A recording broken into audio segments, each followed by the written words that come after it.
자, 오늘은 12월 28일입니다. 네, 이제 새해가 얼마 남지 않았는데요. 오늘도 주시는 말씀, 또 기도 제목으로 승리할 수 있기를 바랍니다. 한번 따라 하시겠습니다. 겸손한 지혜를 주시고, 하나님 앞에서 내가 누구인지 알게 하소서. 아멘. 참된 지혜는 하나님을 올바로 아는 것입니다. 그런데 하나님을 올바로 알기 위해서는 내가 누구인지를 알아야 올바로 알 수가 있습니다. 즉, 하나님 앞에서 인간이 어떤 존재인지를 아는 것이 지혜라는 것입니다. 이것을 깨달은 사람이 나오는데 그 사람이 아굴이라는 사람이에요. 아굴. 그렇죠? 오늘 1절에 보면 이 말씀은 야게의 아들 아굴의 잠언이니. 대부분 솔로몬의 잠언인데 이 30장은 아굴의 잠언이에요. 아굴이라는 사람이 기록한 잠언입니다. 아굴은 하나님 앞에서 자신의 존재가 어떠한 존재인지를 분명히 깨달았어요. 그래서 이렇게 고백을 합니다. 2절을 보세요. 나는 다른 사람에게 비하면 짐승이라 내게는 사람의 총명이 있지 아니하니라. 나는 지혜를 배우지 아니하였고 못하였고 또 거룩하신 자를 아는 지식이 없거니와 라고 말했어요. 아굴은 한마디로 말하면 겸손한 지혜자예요. 겸손한 지혜자. 자기 자신을 짐승과 같은 존재라고 고백하고 자신은 지혜도 총명도 없는 사람이라고 말하고 있어요. 사실은 지혜가 있고 총명이 있는 사람이거든요. 근데 왜 이렇게 고백합니까? 누구 앞에서 자신을 보는 겁니까? 사람 앞에서 자신을 보는 게 아니에요. 사람 앞에서 자신을 보면 지혜가 있고 총명이 있으면 교만해져요. 그렇죠? 또 지혜와 총명이 없으면 또 열등감을 느끼고 아주 허망하게 세상을 살아가는 것이죠. 그런데 하나님 앞에서 내가 누구인지를 알게 되면 부족하면 하나님을 의지하게 되고, 그렇죠? 우리가 잘 살게 되면 하나님께 감사하게 되는 거예요. 그러니까 하나님 앞에서 내가 누구냐를 아는 것이 지혜인 거예요. 그러니까 세상의 지혜는 사람들끼리 누가 더 똑똑하냐가 기준인데 하나님이 주신 지혜는 하나님 앞에서 내가 누구냐. 내가 누구냐. 근데 하나님 앞에서 나 자신을 보면 사실 하나님 앞에 우리는 겸손할 수밖에 없어요. 이 아굴은 자신을 짐승과 같다. 짐승과 같이 자신은 정말 무지하고 죄악이 많은 사람이다. 이렇게 고백을 하고 있다 이 말이에요. 그리고 나는 하나님을 알지 못한다. 하나님을 알지 못한다. 라고 솔직하게 고백을 하는 거죠. 우리가 하나님을 알지만 하나님을 아는 것이 우리는 정말 점도 안 되는 것처럼 아는 거예요. 그렇죠? 하나님 우주를 만드셨어요. 우주의 그 하늘을 바라보세요. 별들을 바라보세요. 얼마나 많습니까? 셀 수도 없어요. 보이지도 않아요. 근데 그 하나님이 그걸 만드셨어요. 그거 하나하나 별마다 하나님께서 생각이 있고 뜻이 있어서 다 만들어 놓은 건데 우리가 사는 지구도 모르고요. 우리가 사는 삶도 알지 못하잖아요. 그러니까 하나님을 알지 못하는 거예요. 하나님 앞에 설 때 하나님 나는 무지합니다. 나는 죄악이 많습니다. 나는 한계가 많습니다. 이렇게 고백해야 된다는 거예요. 그럴 때 하나님이 우리의 연약함과 부족함을 채워주시고 또 우리의 죄악도 용서해 주시고 우리를 거룩하게 만들어 주시는 거예요. 그러니까요, 지혜에도요, 인본주의적 지혜가 있고요, 신본주의적 지혜가 있어요. 인본주의적 지혜는 뭐예요? 사람의 지혜, 세상의 지혜예요. 그 사람의 지혜가 대단하죠. 하나님이 우리에게 지혜를 주셨잖아요. 근데 그 지혜로 결국은 사람들이 하는 게 뭐예요? 욕심 채우는 거예요, 욕심. 그쵸? 욕심 채우는 거 아니에요? 근데 신본주의적인 하나님의 지혜는 달라요. 하나님을 닮아가는 거고, 그래서 하나님처럼 영원히 사랑하고 행복해지는 거예요. 영원이에요, 영원한 지혜다. 그래서 완전하시고 거룩하신 하나님의 지혜를 올바로 알기 위해서는 먼저 인간의 무지와 한계를 인정하는 거예요. 그래서 우리가 기도하는 거예요. 기도는 내 욕심을 채우고 내가 원하는 걸 얻기 위해서 기도하는 게 아니라 기도는 하나님 앞에서 내가 누구인지를 알고 하나님의 지혜를 나에게 부어주세요 라고 기도하는 거예요. 자, 나는 누구인가를 올바로 아는 것이 지혜다. 그래서 다른 사람들과 비교하기 전에 하나님 앞에서 나는 누구인지를 깨닫는 시간을 갖기를 주의 이름으로 축복합니다. 두 번째, 하나님의 지혜를 얻는 방법은 하나님 말씀을 있는 그대로 순종하는 것이다. 하나님 말씀을 있는 그대로 순종하는 것이다. 자, 5절, 6절 읽어볼까요? 5절, 6절 시작. 하나님의 말씀은 다 순전하며 하나님은 그를 의지하는 자의 방패시니라. 너는 그의 말씀에 더하지 말라. 그가 너를 책망하시겠고 너는 거짓말하는 자가 될까 두려우니라. 하나님 말씀은 완제품이에요. 완제품. 완전한 그 세공된 바로 우리가 사용할 수 있는 그런 보석이다 이 말이에요. 보석이다. 그러니까 하나님 말씀은 이미 불 속에서 재련된 불순물이 빠진 금과 같아요. 정금과 같아요. 그래서 불순물이 없어요. 이 세상에는요 완제품이 없어요. 아무리 정교하고 아무리 정성껏 만들어도 거기에는 흠이 있고요. 부족함이 있어요. 완벽하지 않아요. 근데 하나님의 말씀은 순전하다. 불순물이 없다. 그러니까 하나님 말씀은 그대로 먹고 그대로 소화만 하면 우리에게 영원한 양식이 되는 줄 믿습니다. 그리고 하나님 말씀을 따르면 어떻게 돼요? 그 말씀대로 이루어지는 거예요. 이루어지는 거예요. 하나님 말씀을 따르면 누가 이루시냐? 하나님이 이루세요. 그러니까 하나님의 말씀에 대한 신뢰, 하나님 말씀이 얼마나 소중하다는 것을 깨닫는 게 중요해요. 그렇죠? 말씀을 많이 아는 것도 중요하지만 말씀을 많이 하는 것보다 하나님 말씀은 불순물이 없는 순전한 금과 같다. 그리고 그것은 바로 먹으면 우리의 영혼을 살찌게 하고 기름지게 한다. 그리고 그 말씀대로 살면 하나님이 스스로 아셔서 우리의 인생을 인도하신다. 그게 하나님을 의지하는 거예요. 하나님을 의지하는 거예요. 그래서 하나님을 의지하는 자에게는 어떤 복을 주세요? 고난이 많은 세상에서 방패가 되어주신다. 방패가 되어주신다. 조심해야 될 건 뭐예요? 하나님 말씀에 인간의 생각을 덧붙이는 거예요. 하나님 말씀이 좀 어렵다고 해서 그 말씀을 내 수준으로 이렇게 끌어내리거나 또 하나님 말씀을 덧붙이거나 내 생각을 덧붙이거나 이러면 그 말씀은 이제 순수성을 잃어버려요. 능력이 악화되는 거예요. 그래서 하나님의 말씀은 있는 그대로 순종하는 자에게 지혜가 있고 능력이 생긴다고 믿으시면 되겠습니다. 자, 이 아굴이라는 이 지혜자는 하나님께 두 가지 간구를 했어요. 오늘 이거를 우리가 좀 배우면 좋겠어요. 우리 모든 성도들이 배웠으면 좋겠어요. 자, 두 가지 지혜자가 되기 위한 두 가지 기도. 하나는 영적인 필요를 구하는 기도고 두 번째는 육적인 필요를 위한 기도예요. 그러니까 우리는 두 가지 기도를 해야 돼요. 영적인 필요를 위한 기도, 육적인 필요를 위한 기도예요. 자, 그러면 먼저 첫 번째 영적인 필요를 구하는 기도는 어떤 기도였냐? 이 기도를 보면서 깜짝 놀랐어요. 깜짝 놀랐어요. 왜 깜짝 놀랐냐? 정말 이 아굴이라는 사람이 하나님 앞에서 사랑받고 축복받을 만한 기도를 하고 있다는 거예요. 자, 7절, 8절 읽어보겠습니다. 시작. 내가 두 가지 일을 주께 구하였사오니 내가 죽기 전에 내게 거절하지 마시옵소서. 곧 헛된 것과 거짓말을 내게서 멀리하옵시며 나를 가난하게도 마옵시고 부하게도 마옵시고 오직 필요한 양식으로 나를 먹이시옵소서. 이런 기도하는 사람은 하나님이 다 주고 싶을 것 같아요. 어떤 사람은 하나님이 주면 죄질까봐 하나님이 머뭇머뭇거리고 이거 줘도 되나? 이렇게 생각이 드는 사람이 있단 말이에요. 근데 이 사람은 하나님이 다 줘도 하나님 떠나지 않을 사람이에요. 자, 먼저 어떤 기도를 하냐면 헛된 것과 거짓말을 멀리하게 해달라는 기도를 하죠. 한마디로 우리의 마음과 생각을 진실하게 해달라는 거예요. 나의 마음과 생각이 하나님과 연결되어 있게 해달라는 거예요. 하나님을 떠나지 않게 해달라는 거예요. 그러니까 헛된 것은 뭐예요? 헛된 것은 하나님을 대신해서 의존하는 우상을 말해요. 그러니까 지혜자 아굴은 하나님이 없어도 돈, 명예, 권세만 있으면 살 수 있다는 세상에 헛된 생각을 버리게 해달라고 기도하고 있는 거예요.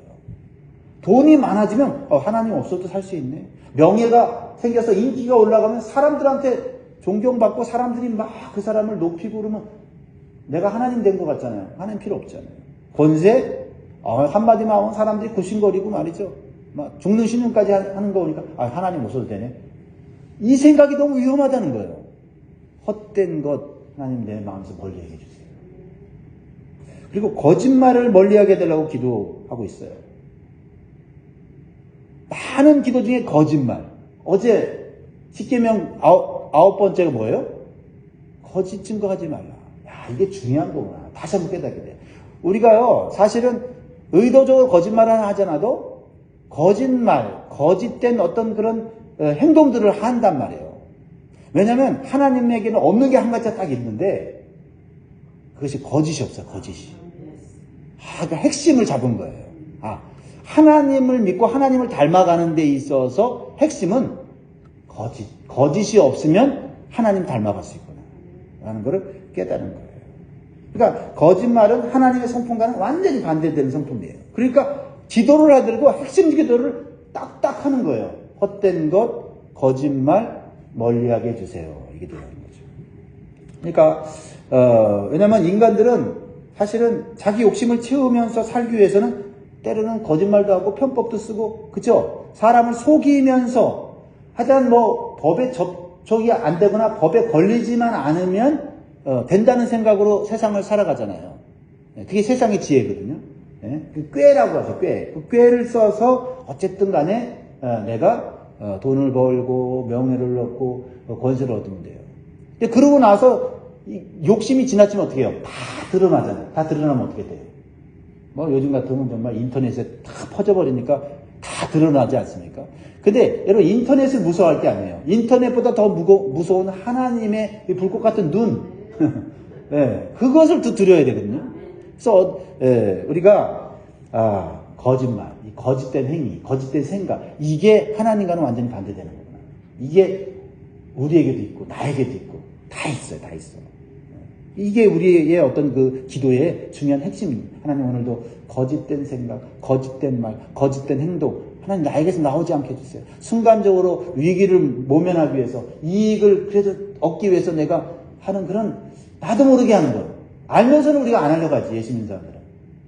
그런 사람도 있을지 모르겠어요. 어쨌든 안 하려고 하는데도 나오게 돼 있다는 거죠. 습관적으로 나오는 거죠. 그래서 아굴은 하나님과 올바른 관계를 맺고 하나님의 성품을 닮아가기 위해서는 입에서부터 거짓말이 나오지 않게. 그러니까 사실 입에서 거짓말이 나오는 것은 어디서부터 나오는 거예요? 마음의 생각.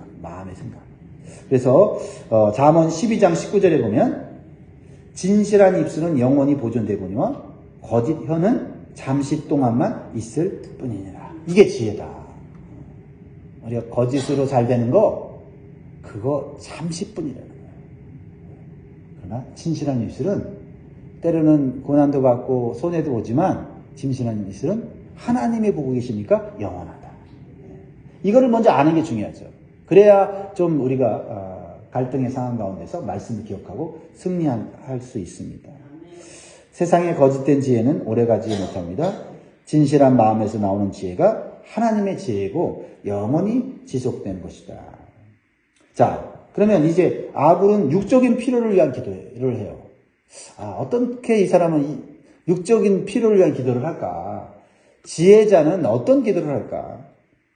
8절이죠. 다시 보면 곧 헛된 것과 거짓말을 내게서 멀리하옵시며, 자, 육적인 필요를 위한 기도. 나를 가난하게도 마옵시고 부하게도 마옵시고 오직 필요한 양식으로 나를 먹이시옵소서.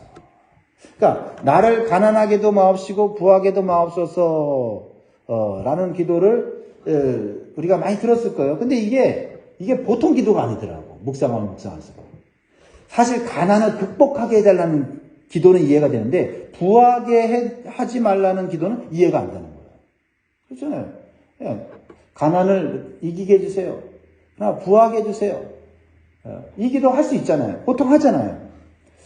근데 아굴이 간구하는 기도의 핵심이 뭔가를 봐야 돼요.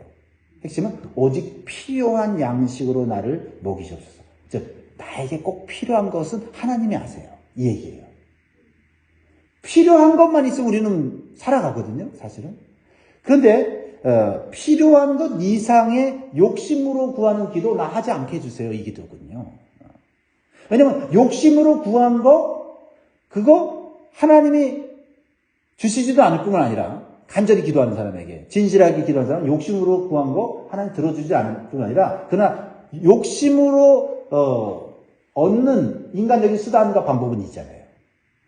그러니까 이게 착각할 때가 있는 거예요. 욕심으로 구하고 하나님이 주셨다고 그러는데 하나님 주신 게 아니에요. 자기가 욕심으로 수단과 방법을 가리지 않고 어쨌든 그걸 채운 거예요.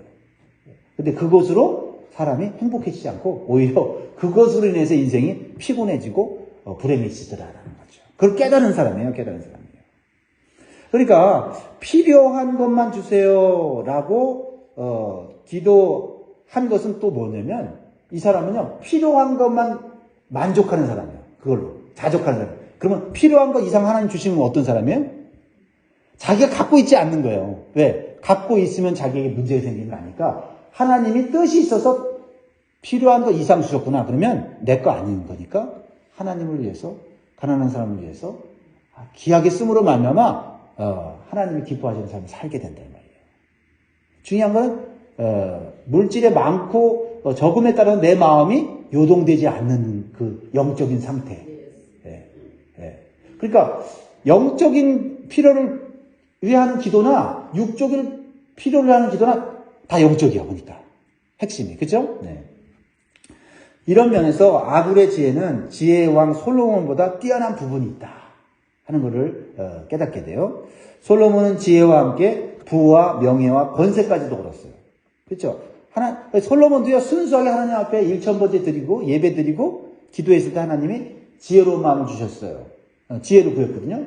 그러니까 하나님 뭐라 그랬어요? 야, 내가 구하는 걸 네가 내가 원하는 걸 구하는구나 하고는 부와 명예와 권세까지 주셨단 말이에요. 그러니까 하나님이 이 솔로몬이 원하지 않은 것까지 주신 거예요. 근데 이제 이 솔로몬의 문제는 뭐였어요? 아굴의 마음과 같지는 않았다는 거예요.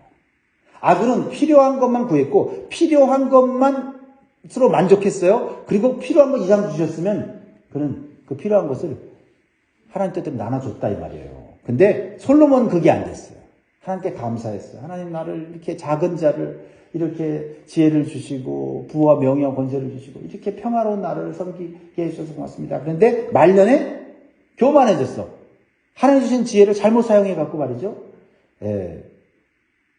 하나님을 떠나서 우상을 숭배하고 이방 여인들과 결혼을 해서 그렇죠? 우상 신전을 지어주고 이런 죄를 지게 된단 말이에요. 너무나 안타깝지 않아요? 하나님 지혜를 받았어요. 사람들에게 명예와 존경을 받게 됐어요. 인기를 얻게 됐어요. 근데 핵가 다 해버린 거야 거기서. 아굴은 그걸 아는 것 같아. 그래서 자신이 큰 부자가 되면 죄를 지을 수 있는 연약한 존재인 것을 알았어요. 반대로 너무나 가난하면 도둑질 같은 죄를 지을까봐 두려운 마음이 있었어요. 그래서 9절에 이렇게 얘기합니다. 9절 같이 했습니다. 시작. 혹 내가 배불러서 하나님을 모른다. 여호와가 누구냐 할까 하며 혹 내가 가나요 도둑질하고 내 하나님의 이름을 욕되게 할까 두려워함이니이다. 아굴은 육적인 필요를 구할 때도 자기 중심적으로 구하지 않았고 하나님 중심적으로 육적인 필요를 구하고 있다. 그러니까 물질의 많고 적음 때문에 하나님을 잃어버리지 않고 하나님을 욕되지 않게 사는 삶이 그의 목표였다라는 거죠. 그렇죠? 하나님 나 잘되게 해주세요. 형통하게 해주세요. 인기 있게 해주세요. 하나님 부하게 해주세요. 그런데 하나님 그걸 주면 하나님 떠나. 하나님께 드리는 예배 소홀히 해. 그리고 하나님과는 상관없는 삶을 살아. 그러면 하나님이 주고 싶겠어요? 그렇지 않다는 거죠. 근데 이 사람은 그걸 깨달은 거예요. 물질이 많아서 내가 하나님을 소홀히 할 수도 있겠구나. 물질이 너무 적어서 내가 도둑질 같은 죄를 지을 수도 있구나. 이게 정말 솔직한 인간의 고백 아닙니까? 그래서 우리도요 물질의 많고 적음이 우리의 삶의 기준이 아니라 하나님이 우리와 함께 계시느냐 안 계시느냐가 우리의 삶의 기준이 될 줄 믿습니다. 물질 중심이 아니라 하나님 중심으로 살아갈 때 가장 기본적인 생계는 하나님께서 반드시 책임져 주신다는 것을 믿으시기 바라요. 여러분 하나님을 믿는 성도, 모든 것을 가진 하나님이 성도가 먹고 사는 문제 걱정하며 살게 하시겠냐 이 말이에요.